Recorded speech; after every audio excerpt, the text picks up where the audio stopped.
Muy bien, 13:49, vamos rápidamente a información internacional. Ya está aquí Laura Soto, del área internacional, para abordar diferentes noticias. Vamos a comenzar, Laura, ¿qué tal? Hola, Muy ¿qué buenas tal? tardes. Buenas tardes. Por un esperado encuentro el día de mañana entre Donald Trump, ahí está la imagen, y Vladimir Putin, un encuentro agendado en Alaska, y se espera, de hecho, un punto de prensa luego. ¿Qué tal? Bienvenida otra vez. ¿Qué tal? Muy buenas tardes, José. Así es, un punto de prensa que se daría luego de este encuentro, que se espera que se desarrolle a eso de las 3:30 de la tarde, hora de Chile. 11:30 de la mañana, hora de Alaska, es cuando entonces comenzarían las negociaciones. Ya tenemos más detalles respecto a cómo se desarrollarían. De hecho, lo que dicen desde el Kremlin es que esto sería una reunión 1 a 1, es decir, estarían los líderes solos cuando se hable sobre Ucrania, solamente con los traductores presentes, para luego dar paso a las delegaciones que ingresen entonces a la sala de reuniones para hablar sobre otros temas, y así se desarrolla entonces este encuentro el día de mañana. De hecho, tenemos declaraciones por parte del presidente estadounidense Donald Trump. Él habló en la radio Fox News, la radio de Fox News, y decía de que había un 25% de posibilidades de que esta cumbre fracasara, pero que aún así él esperaba y él creía que Vladimir Putin iba a llegar a un acuerdo. Así que ahí también hay optimismo por parte del presidente estadounidense, pese a este porcentaje que él indicaba respecto al éxito que podía tener esta cumbre, y que de todas formas decía de que era muy probable también de que iba a tener que avanzarse en una segunda reunión si es que la primera tenía éxito, una segunda reunión en la cual Volodymyr Zelensky, que ustedes lo ven ahí en pantalla, también tendría que ser parte. Ojalá una reunión que involucre a las tres partes, a Estados Unidos ahí como mediador. Entonces, el encuentro tendrá lugar en la base militar Elmendorf-Richardson en Anchorage, que es la ciudad más grande de Alaska. Esperamos que a las 3:30 de la tarde, hora de Chile, comience entonces este encuentro. Y de hecho, es la primera vez que Donald Trump y Vladimir Putin se reúnen desde 2018, que fue el primer mandato de Trump, y también es la primera vez que un mandatario estadounidense se reúne con Vladimir Putin desde que comenzó esta guerra en 2022, porque recordemos que Joe Biden no tuvo ningún tipo de encuentro con Vladimir Putin luego de que comenzó entonces la invasión rusa en Ucrania en febrero de 2022. Putin también habló durante esta mañana y él elogiaba entonces parte de a la administración de Donald Trump. Decía de que sus esfuerzos eran sinceros y él elogiaba justamente esos esfuerzos. Pasemos a escuchar lo que dijo Vladimir Putin durante esta jornada. Les contaré sobre la etapa en la que nos encontramos con la actual administración estadounidense, que, como todos saben, está realizando, en mi opinión, esfuerzos enérgicos y sinceros para detener las hostilidades, frenar la crisis y alcanzar acuerdos que beneficien a todas las partes involucradas en este conflicto, con el fin de crear condiciones duraderas para la paz, tanto entre nuestros países como en Europa y en el mundo en su conjunto. Si en la próxima etapa llegamos a acuerdos en el ámbito del control de las armas estratégicas ofensivas, vamos a estar bien atentos entonces a cómo se desarrolle esta cumbre. Ya van más de 3 años de esta guerra.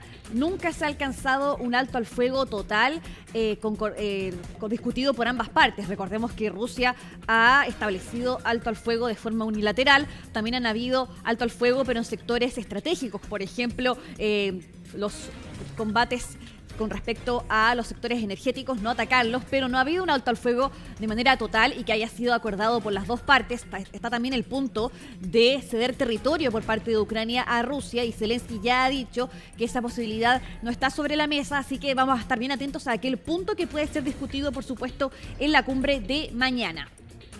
Ahora nos trasladamos hasta Israel, porque el ministro de Finanzas, Bezalel Smotrich, que es del ala dura del gobierno de Benjamín Netanyahu, del ala de extrema derecha, ha dicho y ha anunciado un plan bastante polémico para instalar un nuevo asentamiento en Jerusalén Este, que incluiría más de 3.000 hogares. Es controvertido porque es un plan que se viene discutiendo hace décadas, pero que de todas formas nunca había sido implementado, porque genera mucha oposición en la comunidad internacional. Un proyecto llamado E1, que se ubicaría entre Jerusalén y el asentamiento de Male Adumim, Y lo que preocupa aquí es que el posicionamiento de este asentamiento provocaría entonces que Cisjordania se separe de Jerusalén Este, haciendo más difícil aún la posibilidad de crear dos estados, uno israelí y uno palestino que convivan, porque finalmente se dejaría prácticamente fuera a Palestina de Jerusalén. De hecho, el propio Smotrich decía que en el fondo la idea era sepultar la idea de un Estado palestino y que no hay nada que reconocer y a nadie quien reconocer. Asimismo lo admitía entonces el ministro de Finanzas israelí. Pasemos a escuchar lo que dijo. Quien quiera en el mundo que intente reconocer un Estado palestino hoy recibirá nuestra respuesta sobre el terreno, no con documentos, decisiones ni declaraciones, sino con hechos. Hechos de casas, de barrios, de carreteras y de cada vez más familias judías que construyen sus vidas. Hablarán del falso sueño palestino. Seguiremos construyendo una realidad judía plena. Esta realidad sepulta definitivamente la idea de un Estado palestino, simplemente porque no hay nada que reconocer ni a nadie a quien reconocer. Bien, hay que tener en cuenta que los asentamientos israelíes en estas zonas son considerados ilegales, no son reconocidos por el derecho internacional, y es por eso que es un asunto tan polémico también, y también se considera todavía como una forma de ocupación militar, pero no son reconocidos estos asentamientos como parte del territorio israelí, y es por eso que durante esta jornada el vocero del secretario general de Naciones Unidas criticó este plan y también puntualizó justamente lo que les decíamos, que colocar este asentamiento nuevo lo que va a hacer es hacer más complicado todavía la solución de dos estados, debido a que lo que hace es marginar a Cisjordania finalmente de Jerusalén Este. Pasemos a escuchar la crítica que dio Stefan Dujarric respecto a este tema del nuevo asentamiento que busca instalar entonces el gobierno israelí. Nuestra postura sobre los asentamientos es clara. Los asentamientos israelíes en la Cisjordania ocupada, incluyendo Jerusalén Oriental y el régimen asociado con ellos, contravienen el derecho internacional. Los asentamientos, para decirlo claramente, consolidan aún más la ocupación y alejan aún más la posibilidad de una solución de dos estados. Y como usted ha dicho, si esto sigue adelante, pedimos al gobierno israelí que no lo haga y que lo revierta. Bien, la situación con los incendios forestales en el sur de Europa en general sigue siendo bastante complicada, y particularmente en España, donde ya se confirma una tercera muerte por estos siniestros, que de hecho es una muerte de un voluntario de bomberos, que es muy lamentable porque estaba ahí trabajando entonces en la región, una de las regiones de hecho más afectadas por estos incendios, Castilla y León, y finalmente termina sufriendo quemaduras que le quitan la vida. La tercera muerte desde el día lunes, porque estas semanas ya se han registrado 3 muertes. Hay que decir también de que lo que advierte el presidente del gobierno español, Pedro Sánchez, es que la amenaza todavía sigue siendo extrema por estos incendios, y también ahí, por supuesto, que los gobiernos locales están pidiendo apoyo, porque es muy impactante y muy duro lo que está ocurriendo entonces en estas zonas, y también lo que ha hecho en este caso España es pedir ayuda a la Unión Europea, y justamente ha sido Francia, por ejemplo, que ha enviado aviones para poder apoyar ahí con las labores entonces de contención de estos incendios en España. También comentarles de que en las últimas horas se conoció sobre la detención de un sospechoso de haber comenzado uno de los incendios. Es un hombre arrestado entonces por provocar parte de lo que ocurre en esta zona de la provincia de Castilla y León, y justamente ha sido entonces detenido, según ha confirmado la policía española, presuntamente por iniciar un incendio en un terreno utilizado para arrojar basura de forma ilegal, y eso es también lo que es muy lamentable en este tipo de situaciones, en las cuales muchas veces los incendios forestales son a causa de provocados por humanos, queremos decir, no nacen entonces de la nada, y que por el calor extremo que se está viviendo en estas zonas, por supuesto que eso influye más en su propagación.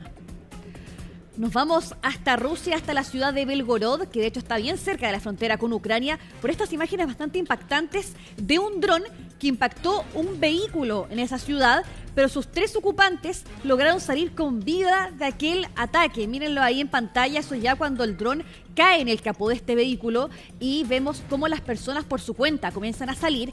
También llegan ahí aparentemente unos militares rusos que comienzan a ayudar a los otros pasajeros, pero lo cierto es que ya después, en los próximos minutos, se puede ver cómo el vehículo comienza a incendiarse, pero de todas formas muy afortunado, porque estas personas lograron salir con vida. Por supuesto, resultaron heridos, pero de forma leve, y no tuvieron mayores problemas entonces para poder escapar, pero pudo haber sido una situación muchísimo más lamentable. Muy impactante el registro que se tiene ahí de las cámaras de seguridad. Sabemos que el uso de drones ha sido ampliamente ocupado en esta guerra, particularmente, por ejemplo, en el caso de Ucrania, que lo que ha hecho es trasladar su guerra, por ejemplo, a las provincias rusas que son fronteriza justamente con su nación y aplicar este tipo de ataques con drones. Y ahora lo que se ha hecho en esta región rusa, esto por parte de las autoridades locales, es cancelar todos los eventos públicos y también cerrar los espacios públicos como los centros comerciales y los parques hasta fines de esta semana, precisamente debido a este ataque que ha levantado entonces ahí la alerta entre las autoridades locales. Vamos ahora hasta Italia, particularmente a Sicilia, por estas imágenes bastante impresionantes del flujo de lava que se ha extendido por el volcán Etna, que esto al menos es justamente en la zona de 2.900 metros de altura. Este es un monte que tiene 3.300 metros de altura y la zona donde comenzó a caer este flujo de lava es precisamente a los 2.900 metros de altura, y vemos también en las imágenes que hay excursionistas que pudieron ver este espectáculo desde bastante cerca. No hay peligro en esta situación, por lo menos, porque no se han reportado emisiones de ceniza ni tampoco variaciones sísmicas importantes, y lo cierto es que este volcán entra varias veces en erupción a menudo, pero rara vez causa daños, aunque recordábamos de hecho en CNN Chile Radio un momento a comienzos de junio cuando un grupo de personas turistas tuvieron que salir arrancando porque una erupción en ese mismo volcán comenzó a generar problemas y tuvieron que ahí escapar cuesta abajo, colina abajo, corriendo. Una imagen que fue bastante recordada ahí, compartida en redes sociales, pero al menos ahora esto no se trata de una erupción propiamente tal, sino de un flujo de lava que comenzó a salir a los 2.900 metros de altura y que dejó estas imágenes bastante lindas también. Sí, impresionante el registro, sobre todo desde la altura, Laura, la forma que va generando, el camino que va adoptando la lava, parece como muy perfecto, muy alineado, impresionante, sin duda la imagen. Impresionante. Así es, Laura Soto, buen fin de semana. Igualmente. Gracias por toda la información, nos reencontramos más adelante en CNN Chile. Que estés muy bien, nos vemos. Tú también, Chao. gracias. 14:02, pausa, ya estamos de vuelta con las noticias.